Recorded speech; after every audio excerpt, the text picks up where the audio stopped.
Hi folks, welcome to One Cool Thing, where we show off the latest gear and software that comes through PC Labs. Now, PC Labs, of course, these days, we're based in New York City, is under lockdown, so we are working from home and reporting from home. So I'm John Burek, working from my home office, and I have here with me Matt Buzzy, one of our hardware analysts.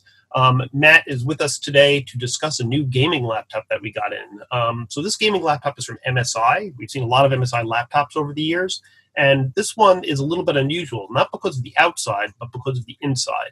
So this machine is called the Bravo 15, and it's a $999 model, probably on the border of budget to mid-range.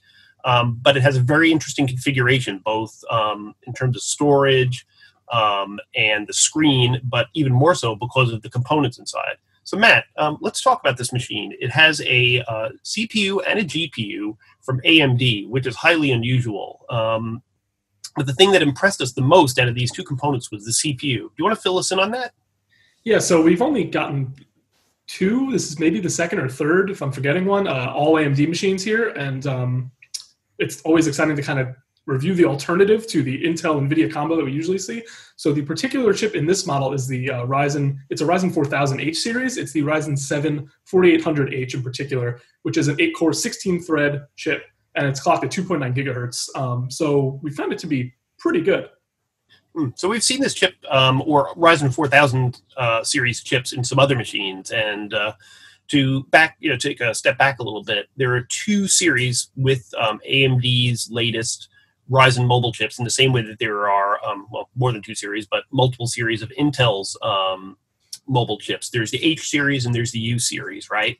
Mm-hmm. And U series are the ones that are meant for the thinner, more ultralight types of laptops, and the H ones are the ones for the power laptops and the gaming laptops. So this is an H series chip in there.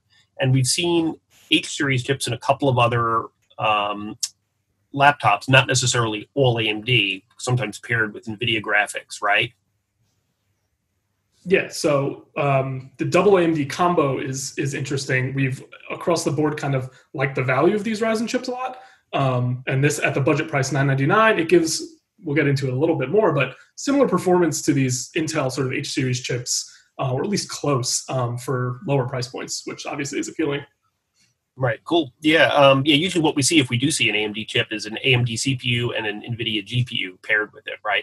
Mm-hmm. So this one's, interesting because of that. Also interesting because this is a $999 machine. It comes with pretty powerful 8-core CPU. Also, though, 16 gigs of RAM, which is, in a machine of this price, you typically will see 8 gigs or 16 gigs. Could go either way, right? Yeah, I would expect maybe 16 at $100 more than this. I wouldn't necessarily expect it at $999. So it's good. It's really nice to see it at $999. Yeah, same thing with the SSD, right? I mean, the SSD is like sort of on that border where sometimes you get 256 gigs of storage. This one gives you 512. So this one fell on the right side of the line in both cases, it seems like. Yeah, because we often also review $1,600, $1,700 laptops that still only have a 512 gigabyte SSD. So if you're getting that at $999, I mean, yeah, between that and the RAM, and we'll get into the performance of the GPU and CPU, but starting off on a good foot. Yeah, totally. One thing that I think you did note, this laptop does run a little bit hot. In terms of the actual chassis of the machine, where does it get hot, and do you find that it's uncomfortable?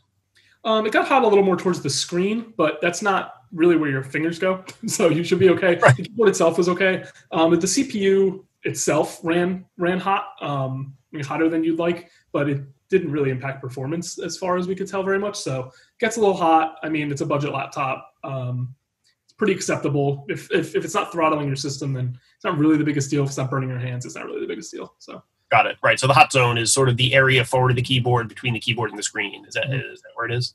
Okay. Cool.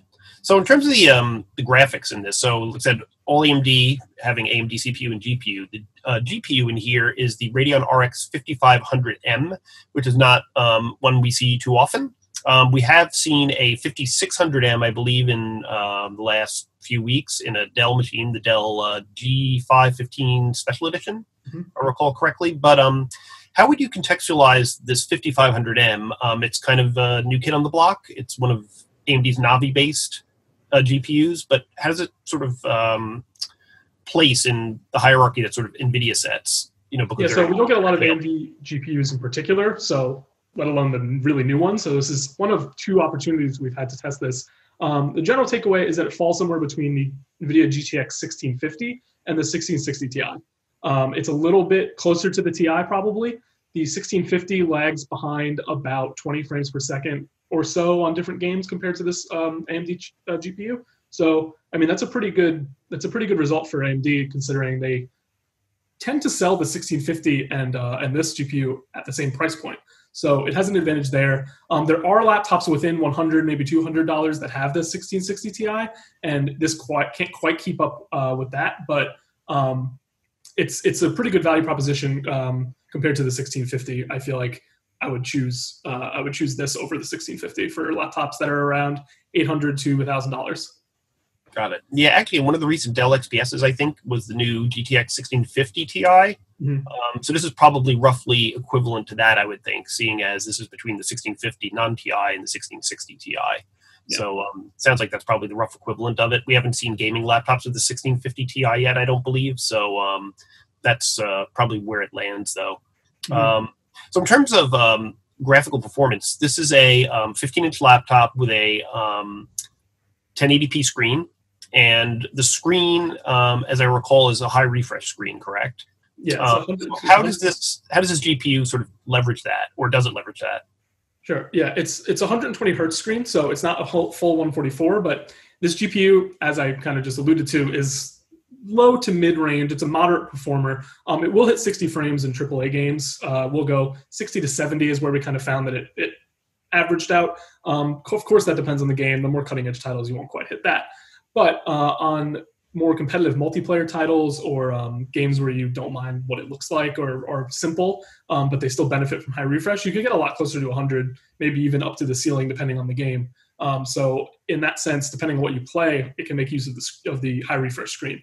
It won't always happen. If you're only sort of a big budget player, then you aren't going to get 120 frames on the latest AAA like single player campaign games. But for a laptop that's $999, getting 60 frames on high settings on games that aren't cutting edge, I mean that's pretty good. You can leverage the screen on these like competitive multiplayer games. If you like battle royales or MOBAs, things like that will run at higher refresh.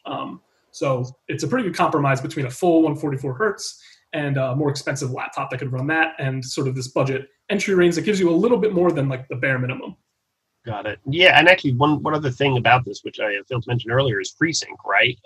So this, because it uses an AMD Radeon GPU, supports Freesync, which in this price point, you don't typically see adaptive sync features like that. Like you won't find G-Sync in a $999 NVIDIA-based machine, pretty much, period, right? Yeah, not really at all. I mean, even a $1,500 laptop often doesn't have G-Sync. You could be surprised. So that definitely adds some cost. AMD's option is a lot more affordable. Even then, though, we don't usually see it at this price point. So extra accommodations here. Right. So yeah, I mean that's another plus, sort of feather in its cap.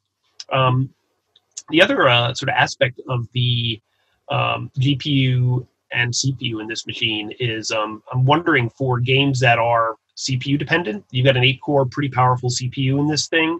So I'm wondering, like for games that, like the Counter-Strike, which are sort of scale according to CPU power, this might have additional appeal, and therefore you would be able to leverage that high refresh screen a bit more. I mean, we tested a handful of games with this, but I suspect that if we got real down and dirty with a lot of different titles, you might find that the CPU power of this thing actually has some additional sort of appeal for those particular titles that can leverage it. Yeah, especially at full HD. The lower your resolution, the more down to your CPU it is. So it's a good combo to run this at full HD, push those frames, all the better, like you said, if you're playing games that rely more on the CPU. Right. Yeah, I mean, one of the gaming laptops that we really liked a lot this year also happened to be an AMD-based one, but it used, I believe it was an RTX 2060. That was the ASUS ROG Strix, make sure I get it right, G14? Is that correct? The Zephyrus G14, yeah. Right, not Strix, my bad. So that machine was a Ryzen 7, I believe, and an RTX 2060. And that one, we were pretty impressed with it for the price. And what was the price on that? It was significantly more expensive than this, but not through the sky, right? I believe it was $1,499. think that sounds right to me. Or $13.99. It's in that ballpark. So I mean, compared to the performance of almost everything we've tested recently, that laptop is kind of really hard to beat value. But it's on the back of these Ryzen chips, which are really efficient. Right. Yeah. And I mean, it is 50% more, but I mean, when you're going from a $999 sort of borderline budget system to a $1,500 mid-range system, I mean, there is a bit of daylight there, but we're still not up in the range of like the $2,000, $2,500 machines that sort of used to define high performance. You get pretty darn good performance in these machines, and if you happen to need CPU power, whether that's for a CPU-dependent game or for content creation, you get an awful lot out of one of these two machines for the money. Yeah, and that's a 14-inch laptop too, so it's all that much more portable. It has a nice build quality, so I'll talk about that one. All right, yeah, that one actually probably has a bit more sort of portability to it because, smaller footprint. I don't remember the weight offhand, but I guess if you are in, the market for a much smaller, form factor, that's a nice alternative to this. And speaking of the screen size and the chassis, MSI machines sometimes can be a mixed bag in terms of build quality in their lower end systems, a little bit of flex here and there. How did this one feel to you, Matt, under your hands? So yeah, I have it here. It is pretty good. It has a aluminum like palm rest, like brushed aluminum, which is a bit more premium. It adds a little bit more of a quality feel. The lid is plastic. There's a little bit of flex in the lid. I mean, I wouldn't go pushing on it. I wouldn't go pushing on any laptop lid, but you can't help but to kind of feel that sort of thing when you pick it up. Otherwise, the quality's pretty good. The keyboard's comfortable enough. Not a lot of flex beyond a little bit of lid and screen flex, but nothing that should bother you too much.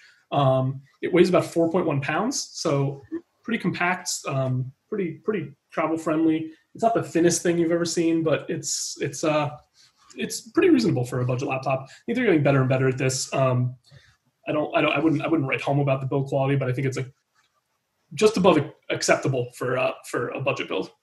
Got it. Yeah. What about the connectivity around the edges there? I mean, we've got Wi-Fi, of course. Is there anything sort of extraordinary about the connectivity, or is it pretty standard stuff? There are two USB-C, which is, I mean, I wouldn't even expect one necessarily on this. Actually. Price range, so, yeah. What do you have on the edge there? You also have an Ethernet, it looks like. And an Ethernet jack, yeah, which again, I wouldn't expect.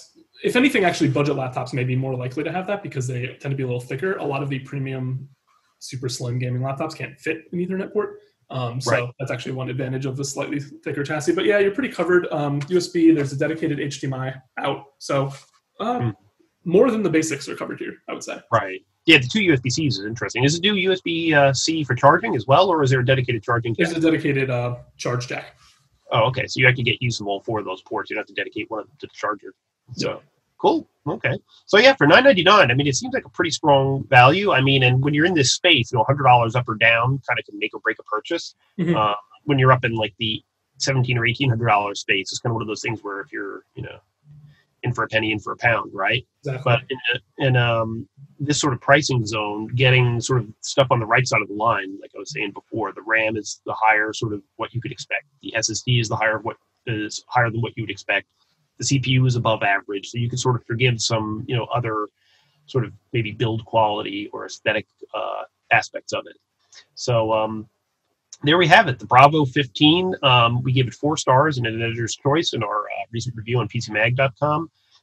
Matt, thank you for sharing your impressions of the machine with us. And good job to both MSI and AMD on this machine there. They sort of hit the sweet spot at this price. And we look forward to seeing more machines like this. It's sort of a unique model.